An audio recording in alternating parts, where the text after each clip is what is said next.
ये आ गया एक बहुत ही पुराना और तारीखी मंदिर जो कि वाक़ है पाकिस्तान के बहुत ही कदीमी ये शहर सारे इतने बच्चे हिंदुओं के पढ़ते हैं। बड़ा मंदिर है, बड़ा उच्चा है, इतना उच्चा सीगा। तो कितने गया हाँ जी, वो है नहीं उन्होंने हट गया, उनका हट के नहीं बनते। हर चीज़ें बनी हुई थी अंदर उनके भगवान जो भी चीज़ भी थी, मूर्तियाँ थी। मैंने मूर्तियाँ जो अंदर मौजूद थी उनकी।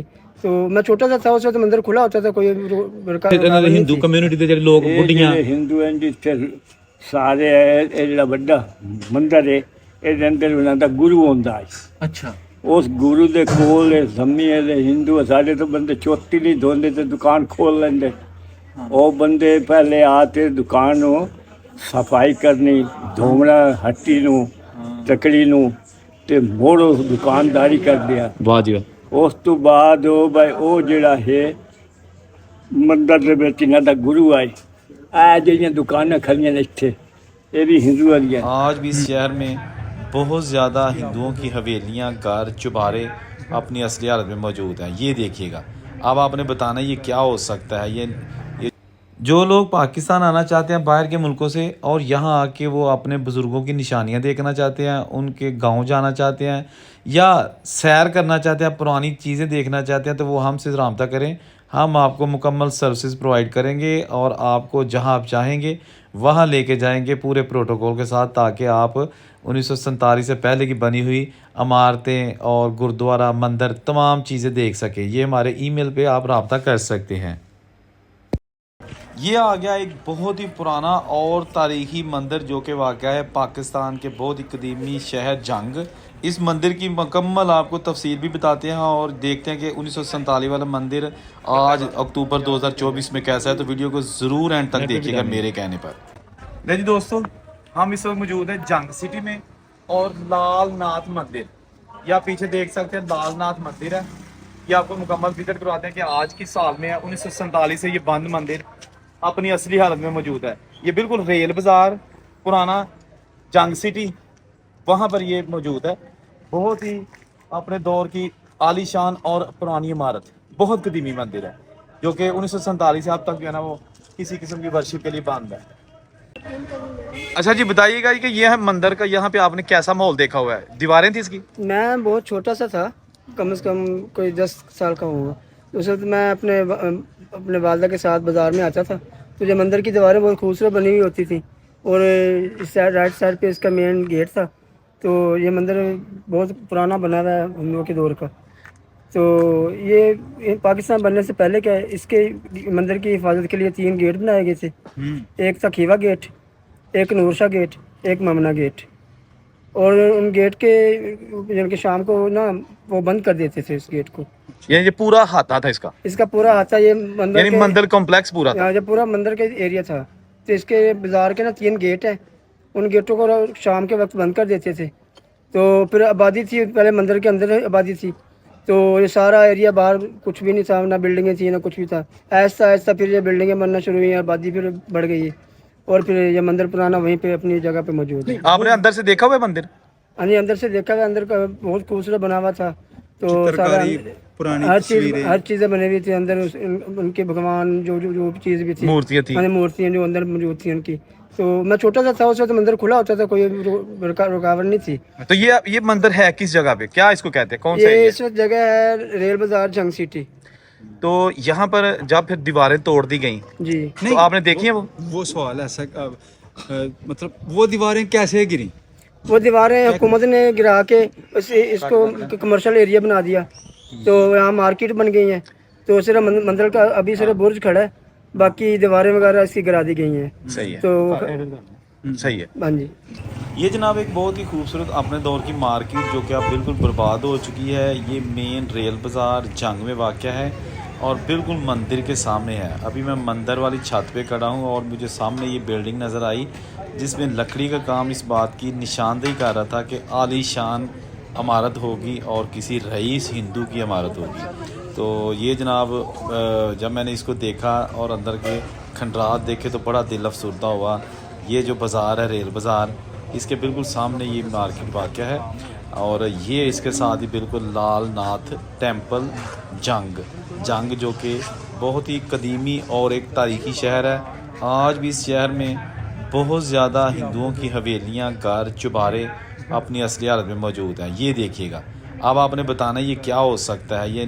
ये जो ऊपर मूर्तियाँ बनी हुई हैं ये किस चीज़ की हैं, ताकि पता चल सके कि ये लाल नाथ टेम्पल। ये देखिएगा, हर चीज़ इस मंदिर की अभी ओरिजिनल हालत में मौजूद है और इसमें कुछ जलपरियाँ भी होंगी। ये देखिएगा, ये जलपरियाँ जनाब।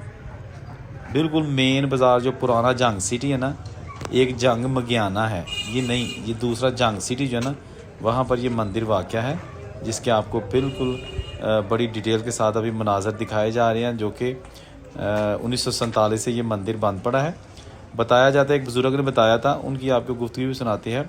उन्होंने कहा था कि हम जब छोटे थे तो इस मंदिर में जाया करते थे और जो हिंदू ख़वातीन या मर्द हज़रात यहाँ आते तो वो अगर कुछ बांटते तो हम भी वो खाया करते थे। इसके साथ साथ उन बुजुर्गों ने कहा कि इस मंदिर के चारों तरफ एक बहुत बड़ी दीवार थी। ਤੇ ਇਹ ਜਿਹੜਾ ਮੰਦਿਰ ਹੈ ਹਾਂ ਇੱਥੇ ਜਦੋਂ 47 ਤੋਂ ਪਹਿਲਾਂ ਜੀ ਜੀ ਕੋਈ ਵੰਡਦੇ ਹੁੰਦੇ ਸਨ ਜਿਹੜਾ ਆਪਣੇ ਜਾਂ ਇੱਥੇ ਕਿਸ ਤਰ੍ਹਾਂ ਇੱਥੇ ਇਹਨਾਂ ਦੇ ਹਿੰਦੂ ਕਮਿਊਨਿਟੀ ਦੇ ਜਿਹੜੇ ਲੋਕ ਇਹ ਬੁੱਢੀਆਂ ਜਿਹੜੇ ਹਿੰਦੂ ਹਨ ਜਿੱਥੇ ਸਾਰੇ ਇਹ ਜਿਹੜਾ ਵੱਡਾ ਮੰਦਰ ਹੈ ਇਹਦੇ ਅੰਦਰ ਉਹਨਾਂ ਦਾ ਗੁਰੂ ਹੁੰਦਾ ਹੈ। ਅੱਛਾ ਉਸ ਗੁਰੂ ਦੇ ਕੋਲ ਇਹ ਜ਼ਮੀਏ ਦੇ ਹਿੰਦੂ ਸਾਡੇ ਤੋਂ ਬੰਦੇ ਚੋਤੀ ਨਹੀਂ ਧੋਂਦੇ ਤੇ ਦੁਕਾਨ ਖੋਲ ਲੈਂਦੇ। ਉਹ ਬੰਦੇ ਪਹਿਲੇ ਆ ਕੇ ਦੁਕਾਨ ਨੂੰ ਸਫਾਈ ਕਰਨੀ, ਧੋਣਾ ਹੱਟੀ ਨੂੰ, ਤਕੜੀ ਨੂੰ ਤੇ ਮੋੜੋ ਦੁਕਾਨਦਾਰੀ ਕਰਦੇ ਆ। ਵਾਹ ਜੀ ਵਾਹ। ਉਸ ਤੋਂ ਬਾਅਦ ਉਹ ਭਾਈ ਉਹ ਜਿਹੜਾ ਹੈ ਮੰਦਰ ਦੇ ਵਿੱਚ ਇਹਨਾਂ ਦਾ ਗੁਰੂ ਆਏ ਆ ਜਿਹੜੀਆਂ ਦੁਕਾਨਾਂ ਖੜੀਆਂ ਨੇ ਇੱਥੇ ਇਹ ਵੀ ਹਿੰਦੂਆਂ ਦੀਆਂ ਹੂੰ ਇੱਥੇ ਉਹਨਾਂ ਦੇ ਬੱਚੇ ਪੜ੍ਹਦੇ ਹਨ। ਹੁਣ ਤਾਂ ਰਾਤ ਦੁਕਾਨਾਂ ਬਣ ਗਈ ਜਿਸ ਵੱਡੇ ਬਿਲਡਾ ਗੁੱਲੇ ਫਿਕਰੀ ਗਰਾਂ ਲੈ ਇਹ ਸਾਰੇ ਇੱਥੇ ਬੱਚੇ ਹਿੰਦੂਆਂ ਦੇ ਪੜ੍ਹਦੇ ਹਨ। ਬੜਾ ਮੰਦਰ ਆਏ, ਬੜਾ ਉੱਚਾ, ਇਹਦੇ ਨਾਲ ਵੀ ਉੱਚਾ ਸੀਗਾ। ਤੂੰ ਕਿੱਥੇ ਗਿਆ? ਹਾਂਜੀ ਉਹ ਹੈ ਨਹੀਂ। ਉਹਨਾਂ ਨੇ ਢਾਹ ਕੇ ਗਿਆ, ਹੁਣ ਹਟ ਕੇ ਨਹੀਂ ਬੜੀਆਂ ਖੜੀਆਂ, ਉਹ ਘਰ ਬਣ ਗਿਆ ਤੇ ਹੱਟੀਆਂ ਬਣ ਗਈਆਂ, ਉਹ ਖਤਮ ਹੋ ਗਿਆ। ਅੱਛਾ ਇਹ ਜਿਹੜਾ ਮੰਦਿਰ ਹੈਗਾ ਜਿਹੜਾ ਮੌਜੂਦ ਹੈਗਾ ਜੀ ਆ ਖਲਾ ਇਹਦੀ ਕੋਈ ਚਾਰ ਦੀਵਾਰੀ ਹੁੰਦੀ ਸੀ? ਇਹਦੀ ਚਾਰ ਦੀਵਾਰੀ ਬੜੀ ਹੈ ਤੇ ਹੁਣ ਕੁਛ ਵੀ ਨਹੀਂ ਹੈ। ਆਵੇ ਤੇ ਪਇਓ ਆ ਜਿਹੜਾ ਲੰਟਰ ਹੈ ਹਾਂਜੀ ਇਤਨੀ ਇਹਦੀ ਭਰਤੀ ਆਈ, ਇਤਨਾ ਉੱਚਾ ਹੈ ਮੰਦਰ ਅੰਦਰ ਸਤਾ ਜ਼ਮੀਨ ਤੋਂ 10 ਫੁੱਟ ਦੀ 10 ਫੁੱਟ ਕਹਿ ਇਹ ਇਤਨਾ ਉੱਚਾਈ ਭਰਤੀ। ਹੁਣ ਉਹਨਾਂ ਮੁਸਲਮਾਨਾਂ ਇਹਦੇ ਵਿੱਚ ਕਬਰ ਹੈ ਸੈਯਦ ਦੀ ਬੇਬੋੜ ਹੁੰਦੀ ਆਈ, ਉਹਦੇ ਥੱਲੇ ਕਬਰ ਹੈ ਮੁਸਲਮਾਨ ਦੀ। ਉਹ ਹਿੰਦੂਆਂ ਦੇ ਦੌਰ ਦੀ ਸੀ ਉਹ? ਹਾਂ ਹਿੰਦੂਆਂ ਦੇ ਦੌਰ ਵਿੱਚ ਉਹ ਅੰਦਰ ਆਈ ਸੈਯਦ ਦੀ ਕਬਰ। ਅੱਛਾ ਉਸ ਤੋਂ ਬਾਅਦ ਐਡੀ ਹਾਈ ਬੋੜ ਉਹਦਾ ਇਤਨਾ ਹਾਈ ਪੈਦਾ ਉਹ ਮੋਟ ਉਹਦੇ ਥੱਲੇ ਸੈਯਦ ਦੀ ਕਬਰ ਆਈ। ਉਹ ਮੁੜ ਸਰਗੋਧੇ ਦੇ ਕੇ ਬੰਦੇ ਹਨ, ਉਹਨਾਂ ਲਿਆ ਠੇਕਾ ਇਹਦਾ ਮੰਦਰ ਦਾ, ਉਹਨਾਂ ਸਾਰਾ ਮਕਾਨ ਇਹ ਗਿਰਾ ਦਿੱਤਾ। ਇਹਦਾ ਜਿਹੜਾ ਮਟੀਰੀਅਲ ਹੈ ਲਾਹੌਰ ਚਿੜੀਓ ਘਰ ਲੱਗਾ ਥੱਲੇ, ਜਿਹੜਾ ਚਿੜੀਓ ਘਰ ਹੈ ਨਾ ਲਾਹੌਰ, ਉਹਦੇ ਵਿੱਚ ਜਿਹੜੇ ਉਹ ਲੱਕੇ ਦੇ ਨਿੱਕੇ ਨਿੱਕੇ ਜੰਗਲੇ ਉਹ ਸਾਰੇ ਇੱਥੋਂ ਪੱਟ ਕੇ ਉੱਥੇ ਲਾਏ ਹੋਏ ਨੇ ਚਿੜੀਓ ਘਰ। ਮਟੀਰੀਅਲ ਸੀ ਨਾ ਲਾਹੌਰ ਤੱਕ ਗਿਆ ਉਹ ਚਿੜੀਆ ਲਾਹੌਰ ਜਿਹੜਾ ਚਿੜੀਓ ਘਰ ਹੈ ਉਹਦੇ ਵਿੱਚ ਸਾਰਾ ਇਹਦੀਆਂ ਲੱਕੜਾਂ ਲੱਗੀਆਂ ਖੜੀਆਂ ਮੰਦਰ ਆਦੀਆਂ ਤੇ ਅਸਾਂ ਉਹਦੇ ਪੱਲੇਦਾਰੀ ਕਰਦੇ ਸੀ ਮੰਡੀ ਵਿੱਚ। ਉਹ ਮੰਡੀ ਆਈ ਉਸ ਵੇਲੇ ਬਾਅਦ ਆਈ ਹਿੰਦੂ ਮੁਸਲਮਾਨ ਉਸ ਤੋਂ ਬਾਅਦ ਅਸਾਂ ਮੁੜੇ ਅੰਦਰ ਵੜਦੇ ਸੀ ਹਿੰਦੂਆਂ ਦੇ ਕੋਠੇ ਤੇ ਚੜ੍ਹ ਵਜਣਾ ਪੁਆਇੰਟ ਆਰਾਮ ਕਰਿੰਦੇ ਆਸੇ ਮਗਰ ਉਹਦੇ ਖੂਹ ਆਏ, ਇੱਕ ਖੂਹ ਵੀ ਆਈ। ਅੱਛਾ ਉਹਦੇ ਵਿੱਚ ਬੋਕੇ ਦਾ ਪਾਣੀ ਬਾਲਟੇ ਦੇ ਉੱਥੋਂ ਦੇ ਲੋਕ ਇਸਤੇਮਾਲ ਕਰਦੇ ਆ। ਉੱਪਰੋਂ ਗਰਾਰੀ ਲੱਗੀ ਸੀ ਹਾਂ ਲੱਜ। ਮੁਸਲਮਾਨ ਕੇ ਹਿੰਦੂ ਕਰਦੇ ਸਨ ਪਾਣੀ? ਮੁਸਲਮਾਨ ਵੀ ਵਰਦੇ ਹਨ ਤੇ ਹਿੰਦੂ ਵੀ ਵਰਦੇ ਹਨ। ਠੀਕ ਹੋ ਗਿਆ। ਇੱਥੇ ਵੀ ਆ ਮੁਸਲਮਾਨਾਂ ਨੂੰ ਮਨਾ ਤੇ ਸੀ ਨਾ ਕੋਈ ਨਹੀਂ, ਸਾਰੇ ਤੰਦਰ ਸੇ ਹਿੰਦੂ ਲੋਕ ਮੁਸਲਮਾਨ ਸਾਰੇ ਰਲ ਮਿਲ ਕੇ ਜਿਵੇਂ ਉਹਨਾਂ ਸੇ ਤੁਸੀਂ ਖਾਣੇ ਆ ਇੰਨੀਆਂ ਰੋਟੀ ਖਾਂਦੇ ਪੀਂਦੇ ਸਾਡੇ ਨਾਲ। ਸਹੀ ਕਾਰੋਬਾਰ ਸਹੀ ਆਏ। ਮੋੜ ਉਹ ਛੋਦੇ ਹੁਣ ਚਲੇ ਗਏ, ਅਸੀਂ ਇੱਥੇ ਪਏ ਆ, ਮੋਟੀ ਸਾਹ ਆ ਗਏ। ਬਾਬਾ ਜੀ ਇੱਕ ਗੱਲ ਹੋਰ ਦੱਸੋ, ਮਤਲਬ ਉਹਨਾਂ ਲੋਕਾਂ ਦੇ ਜਦੋਂ ਤਿਉਹਾਰ ਆਉਂਦੇ ਜ਼ਿਆਦਾ ਜਿਹੜੀ ਤਾਦਾਦ ਸੀ, ਜ਼ਿਆਦਾ ਆਬਾਦੀ ਹਿੰਦੂਆਂ ਦੀ ਸੀ? ਅੱਛਾ ਸਿੱਖ ਲੋਕ ਵੀ ਹੈ ਸਨ? ਸਿੱਖ ਇੱਥੇ ਤਾਂ ਗਾਰਾਂ ਹੋਰ ਕੋਈ ਹਿੰਦੂ ਹਨ। अच्छा सिखों में टोटल 3 घर। हाँ ਇੱਥੇ ਤਿੰਨ ਘਰ ਸੀਗੇ। इस मंदिर के साथ आज भी कुछ मूर्तियाँ बनी हुई हैं, आप ये देख सकते हैं। जब 1992 में बाबरी मस्जिद का वाक़या हुआ था इंडिया में, तो उस वक्त इन मूर्तियों को भी नुकसान पहुंचाया गया था, लेकिन ये मंदिर बच गया, इसको गिराया नहीं गया। बहुत मजबूत बना हुआ है। ये इसके चारों तरफ जो है ना एक दीवार सी आपको दिखाई जा रही है। और देखिए ये मूर्तियाँ बाहर मंदिर के साथ ईंटों से बनी हुई हैं। और वो नीचे से हम आए हैं सीढ़ियाँ चढ़ के, और ये मंदिर की छत है। इस तरह की और भी इस चैनल पर बहुत सारी वीडियोस मौजूद हैं। जिन्होंने अभी तक चैनल सब्सक्राइब नहीं किया प्लीज़ चैनल सब्सक्राइब कर लीजिएगा, ताकि मेरी तमाम आने वाली वीडियोस आप तक खुद ब खुद स्क्रीन पर आ जाएं। खुदा हाफिज़।